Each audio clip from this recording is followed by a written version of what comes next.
allí le habla a su compañero y le dice que había un vidente que podía decirle de parte de Dios a dónde se encontraban las asnas.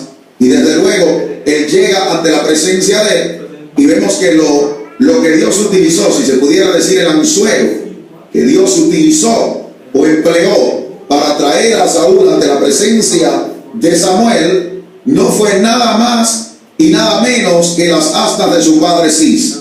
Cuando vemos aquello que aparenta ser de índole natural, cuando vemos aquello que aparentaba ser algo muy, digamos, cotidiano, algo de todos los días, algo de humanos, la pérdida de las asnas de él, y ser este el instrumento de Dios para sacar a Saúl de donde él estaba y llevarlo directamente a donde estaba Samuel, para Dios poderle hablar lo que Dios le quería decir a él.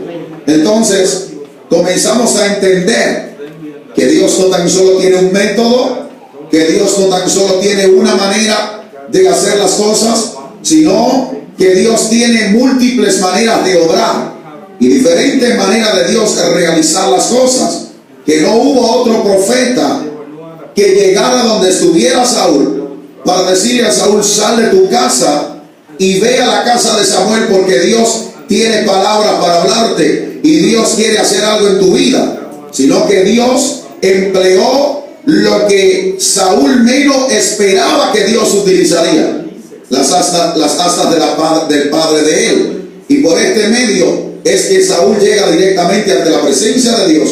Y cuando llega allí a la presencia, Dios le habla a él, a Samuel, y le dice: aquí el hombre del cual yo te hablé, que traería delante de tu presencia, llamado Saúl. He aquí Saúl. Y allí se cumple lo que Dios previamente le había hablado a Samuel, que a Saúl lo traería delante de la presencia de él. Y por este modo Dios empleó para que Saúl llegase delante de donde estaba Samuel, para Samuel poderle hablar lo que Dios le había hablado a Samuel con referencia a la persona de Saúl y lo que él iba a hacer en Dios.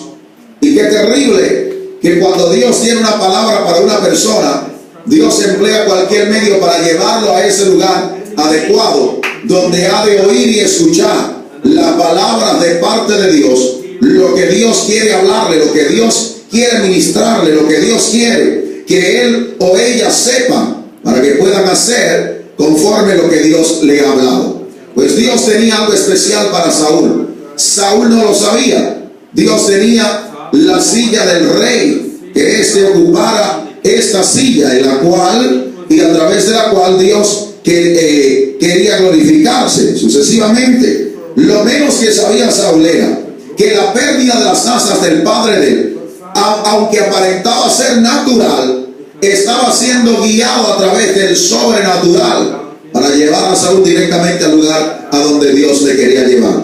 Y hay momentos que Dios emplea situaciones que aparentan ser naturales para nosotros, pero que de manera sobrenatural Dios la está utilizando para Dios guiarnos precisamente a donde Dios quiere que nosotros estemos, y para Dios guiarnos a hacer lo que Dios quiere que nosotros hagamos.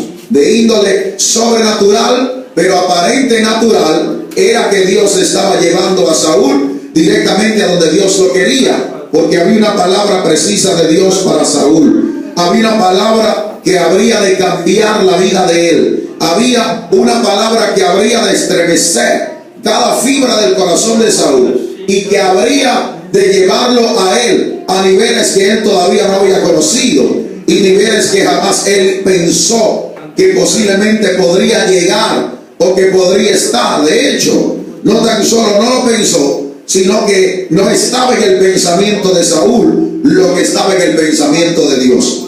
Pero hay veces que lo que no está en el pensamiento tuyo está en el pensamiento de Dios, y lo que tú nunca pensaste que Dios haría en tu vida, ya Dios lo tenía intencionado para hacerlo y para llevarlo a cabo. Por eso vemos que Dios persuade a Saúl a través de las asnas perdidas de su padre, lo lleva a la casa de Samuel y allí Samuel le comienza a hablar. Cuando Samuel le hace la invitación a permanecer en su casa, para entonces al otro día poderle revelar lo que había en el corazón de él, cuando vemos que llega a la mañana, Entonces Samuel le comienza a hablar a él. No obstante, para llamar la atención de Saúl, porque Saúl había llegado a encontrar las asnas de su padre y que le fuese revelado, para que él supiera que quien hablaba con él era un profeta real de parte de Dios.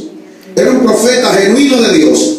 Le habla Samuel a Saúl y le hace notorio inmediatamente que las asnas habían sido encontradas. En otras palabras, no tengas miedo, no tengas temor. Tú has llegado aquí con un objetivo. Tu objetivo ha sido declarado, dando a indicar de que Dios estaba con Samuel, para que Saúl supiera que Dios estaba con él, que era un vidente de verdad, un profeta de Dios real. Le habla y le hace saber que las asnas de su padre habían sido encontradas. Era la manera de mantener en él la calma para que él pudiera permanecer en la casa del profeta, para al otro día Dios poderle hablar lo que Dios le iba a hablar.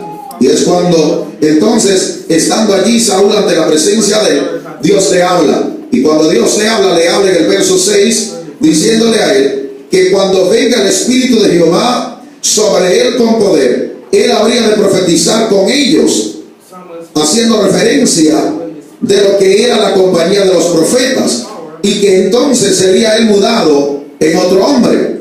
Cuando él le habla y le hace notorio de que él sería mudado a otro hombre, gloria al nombre del Señor, y que él sería cambiado, en otras palabras, era lo que Dios le estaba tratando de llevar a él a entender, que él sería cambiado, que iba a ser cambiado a otro hombre. Cuando Dios le habla de él ser mudado, Dios estaba implicando un cambio en la vida de Saúl. Dios le hace notorio de que Dios lo iba a cambiar a él, pero Dios le comienza a establecer, la base de lo que Dios quería que él supiera. Lo primero que Dios quería que él supiera era que Dios tenía un propósito con él. Lo primero que Dios quería que él supiera era que Dios iba a hacer algo especial en la vida de él, que Dios tenía un objetivo específico para la vida de él. Porque quiere Dios que cada uno de nosotros entendamos la realidad de que Dios tiene un propósito para la vida de cada uno de nosotros, que Dios tiene en la agenda de Dios. Dios no tiene a nosotros presente, y que nosotros estamos en la agenda de Dios y que estamos en el propósito de Dios. Dios se interesa en que cada hombre y cada mujer que le sirve a él entienda la realidad de que en Dios tiene un propósito definido, que Dios tiene un propósito definido para él y para ella, y que lo tenía con Saúl. Y cuando Dios lo atrae a la presencia de él, era para Dios poderle hacerle notorio precisamente de que Dios tenía algo para con la vida de él.